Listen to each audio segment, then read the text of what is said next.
Hey guys, welcome back to my channel. So in another video, so give you a guys खुलुम हरनाय जाग्रोबाय आया फरायसालिजों नोंथांमोनखो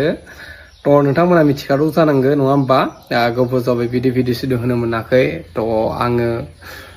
माने जेनेबा पार्सनेलि mobile मोजां लानो हायाखै बिनि थाखायनो होनोबो हायाखै थ' आं बेखौनो बुंनो खावलायो जि नोंथांमोना बेबायदिनो साननैसो नेनानै थाबाय था आंनि रिल्स भिडिअनि एन्जय लाबाय था होननानै आरो भिउवार्सफोराबो बहुत खम जादों माने बेबायदि भिउस फैयाखै आरोना बेनिखाय माने भिउस फैबासो गाहाम नाङो नालाय भिउस फैथाराखै थ' बेनि थाखाय आं होनायबो जायाखै होननाय बायदि आरोना रिल्स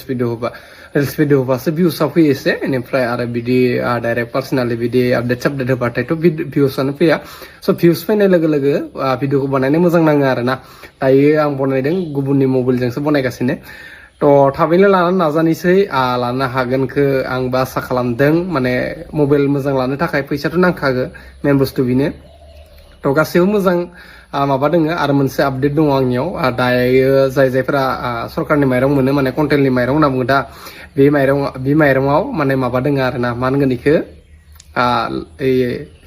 डुप्लिकेट माइरं फैदों आरोना प्लास्टिकनि माइरं बे फैदों इबारिबो नोंथांमोना मोजां नायबा मिथिगोन आं बे माबाखौ भिडिअखौ बनायगोन सानदोंमोन खिन्थु माइरंखौ देखायासै खिन्थु फैदों आरोना मोजां नायबा मिथिगोन आरोना जोंनि साइडजा फैदों बेलेग साइडजा मिथिथ'आ फैदोंना फैयाखै थ' खिन्थु जोंनि साइडजा फैदों आरोना थ' बेखौनो बुंनो नोंथांमोनखौ खावलायबाय आरो थाबैनो नुनो मोनगोन गोदान भिडिअ आरो बिदि भिडिअबो होबाय थानो हायाखै नालाय नङा होमबा गासिबो साननैसो नेनानै थादो बिदिनो मोजां भिडिअ होबाय थागोन थ' बेनि थाखाय बाय बाय लाभ इउ अल बिदिनो होबाय थागोन रिल्स भिडिअ थ' नोंथांमोना नायबाय था सापर्ट खालामबाय था हे